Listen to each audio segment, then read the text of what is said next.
हाँ तो नमस्कार मेरे प्यारे बच्चों, आप सभी विद्यार्थियों को स्मार्ट स्टडी सेंटर में स्वागत है। जैसे कि हमने इसके पिछले कक्षा में अवतल दर्पण के बारे में चर्चा किया था कि अवतल दर्पण क्या होता है।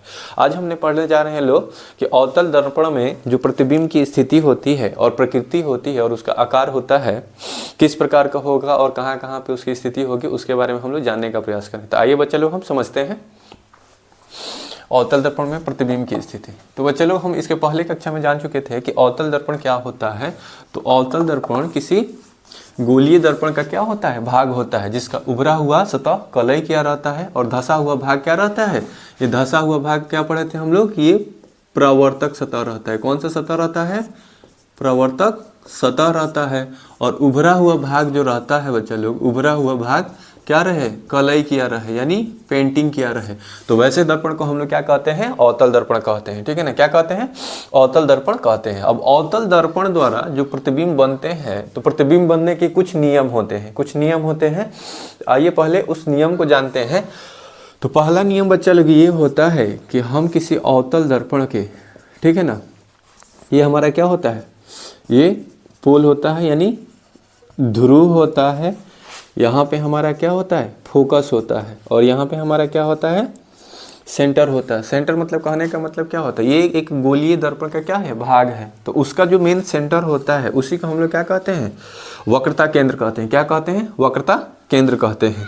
यानी अवतल दर्पण जिस गोलीय दर्पण का एक भाग है, उस गोलीय दर्पण का जो सेंटर होता है वही हमारा क्या कहलाता है, वक्रता केंद्र कहलाता है। क्या कहलाता है, वक्रता केंद्र कहलाता है।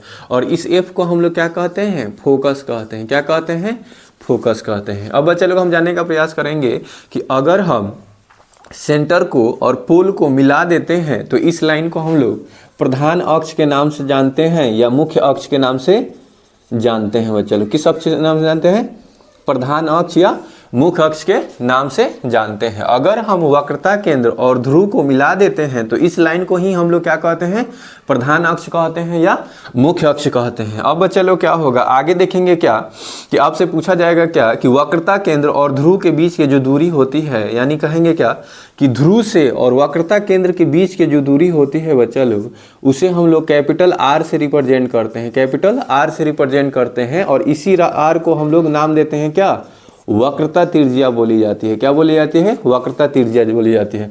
ध्रुव से वक्रता केंद्र के बीच की जो दूरी होती है उसको हम लोग वक्रता त्रिज्या कहते हैं। और उसको हम लोग कैपिटल आर से रिप्रेजेंट करते हैं। क्या करते हैं, कैपिटल आर से रिप्रेजेंट करते हैं। जो हमारा फोकस होता है, जो हमारा फोकस होता है वो क्या होता है, वक्रता त्रिज्या क्या होती है, आधी होती है। यानी जो फोकस दूरी होती है हमारी वक्रता त्रिज्या कितनी होती है, आधी होती है। फोकस दूरी क्या होती है, तो ध्रुव और फोकस के बीच के दूरी को हम लोग क्या कहते हैं, ध्रुव और फोकस के बीच के दूरी को हम लोग कहते हैं क्या, फोकस दूरी कहते हैं। क्या कहते हैं बच्चा लोग, फोकस दूरी कहते हैं। तो जो हमारा फोकस दूरी होती है, फोकस दूरी और वक्रता त्रिज्या में एक संबंध होता है। वो संबंध किस प्रकार से होता है, तो ये हमारा होता है r बराबर 2 इंटू एफ होता है। सो एफ बराबर क्या होता है, r/2। यानी हम कह सकते हैं कि जो हमारा फोकस दूरी होता है वो वक्रता त्रिज्या कितनी होती है, आधी होती है। वक्रता त्रिज्या कितनी होती है, आधी होती है। तो ये कुछ पॉइंट है जो अवतल दर्पण में हमें याद रखना है। ठीक है ना, वक्रता केंद्र क्या होता है, प्रधान अक्ष या मुख्य फोकस क्या होता, मुख्य अक्ष क्या होता है, उसके बाद से फोकस दूरी क्या होती है। ठीक है ना, अगर इतना बात याद रहेगा तो फिर हम आगे क्या करेंगे, अवतल दर्पण में जो प्रतिबिंब बनता है उसकी स्थिति के बारे में जान सकते हैं, उसकी प्रकृति के बारे में जान सकते हैं और उसका आकार बड़ा होगा या छोटा होगा। उस क्या करते हैं, एक लाइन पर ड्रॉ करते हैं और उसी से जानने का प्रयास करते हैं कि अवतल दर्पण में कितना स्थिति संभव है। यानी वस्तु को कहाँ कहाँ पे रखा जाएगा तो उस वस्तु का प्रतिबिंब कहाँ पर बनेगा और उसकी प्रकृति क्या होगी और उसका आकार क्या होगा। अब बच्चे लोग हम पढ़े होंगे, ठीक है ना, ये तो लास्ट समय चल रहा होगा। हम आशा करते हैं कि आप सभी बच्चे लोग पढ़े होंगे। प्रतिबिंब हमारे दो प्रकार के होते हैं। प्रतिबिंब कितने प्रकार के होते हैं, दो प्रकार के होते हैं। तो प्रतिबिंब एक क्या होता है, वास्तविक प्रतिबिंब होता है। वास्तविक प्रतिबिंब कैसा रहता है, हमेशा उल्टा होता है। और दूसरा प्रतिबिंब क्या होता है, काल्पनिक प्रतिबिंब होता है या आभासी प्रतिबिंब होता है। तो काल्पनिक प्रतिबिंब हमेशा क्या होता है, सीधा बनता है। क्या बनता है, सीधा बनता है। ठीक है ना, तो आइए थोड़ा सा समझ लेते हैं।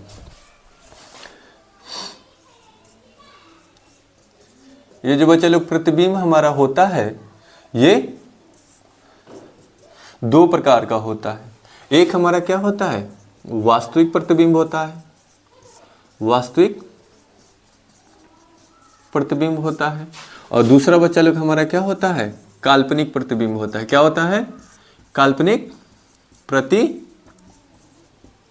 होता है। ठीक है ना बच्चा लोग, इसको हम लोग रियल इमेज बोलते हैं। क्या बोलते हैं, रियल इमेज बोलते हैं।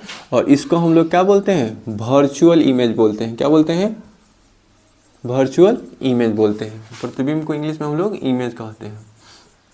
तो आइए जानने का प्रयास करते हैं कि वास्तविक प्रतिबिंब और वर्चुअल प्रतिबिंब में क्या अंतर होता है बच्चा लोग। तो जैसे मान लीजिए क्या कि ये हमारा अवतल दर्पण हो गया,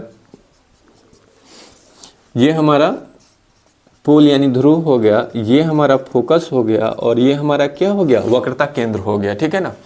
यदि कोई बिंदु स्रोत से आती हुई प्रकाश की किरण परावर्तन के बाद जिस बिंदु से गुजरती है, इस बिंदु से गुजरती है, उसका नाम क्या होता है, मुख्य फोकस होता है। क्या होता है, मुख्य फोकस। से उसी प्रकार से इधर से जो प्रकाश की किरण आएंगी परावर्तन के बाद जिस बिंदु से गुजरेगी, यानी दो प्रकाश की किरणें परावर्तन के बाद जिस बिंदु पर एक दूसरे से वास्तव में मिलती है या एक दूसरे को प्रतिच्छेदित करती है, तो ऐसे प्रतिबिंब को हम लोग बच्चा लोग क्या करते हैं, वास्तविक प्रतिबिंब कहते हैं। क्या कहते हैं, वास्तविक प्रतिबिंब कहते हैं। यानी बोलें करती है, वो एक दूसरे को कट करती है, मिलती है, तो वैसे प्रतिबिंब को हम लोग क्या कहते हैं, वास्तविक प्रतिबिंब कहते हैं। क्या कहते हैं, वास्तविक प्रतिबिंब कहते हैं। बच्चे लोग, अब वास्तविक प्रतिबिंब हमेशा कैसा बनता है, उल्टा बनता है। कैसे बनता है, उल्टा बनता है। दूसरा हमारा जो प्रतिबिंब होता है, तो बच्चे लोग ये क्या होगा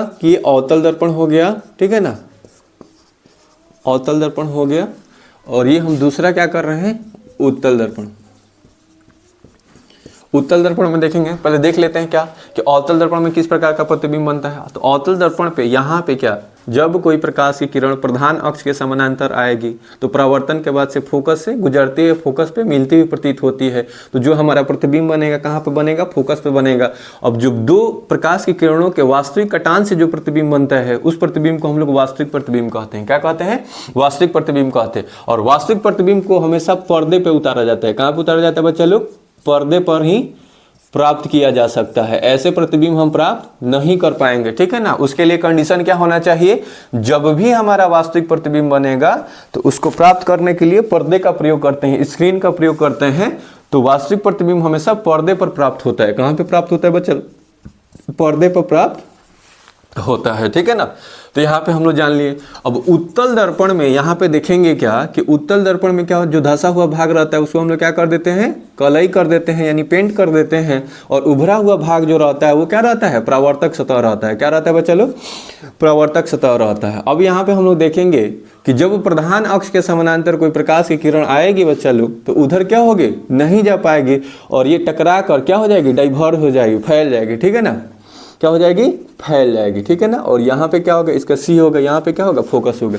तो इस लाइन को हम मानेंगे कि ये जो लाइन क्या हुआ, डाइवर्ज हुआ है, यानी फैला हुआ है, तो ये तो कहीं पे मिल नहीं रहा है। तो इसको क्या करेंगे हम लोग, डॉटेड लाइन से यहाँ फोकस पे मिला देंगे। तो ये हमारा क्या है, ये जो इमेजिनरी लाइन से हम ड्रॉ किए हैं और फोकस पे मिला दिए हैं, तो इस प्रतिबिंब को नाम देते हैं हम लोग क्या, काल्पनिक प्रतिबिंब बोलते हैं। क्या बोलते हैं बच्चा लोग, काल्पनिक प्रतिबिंब बोलेंगे। और काल्पनिक प्रतिबिंब हमेशा कैसा प्रतिबिंब होता है, तो बच्चा लोग सीधा प्रतिबिंब होता है। कैसा प्रतिबिंब होता है, सीधा प्रतिबिंब होता है। तो उत्तल दर्पण में जो भी हमें प्रतिबिंब प्राप्त होगा बच्चा लोग, वो काल्पनिक प्रतिबिंब होगा और सीधा प्रतिबिंब होगा, काल्पनिक होगा और सीधा होगा।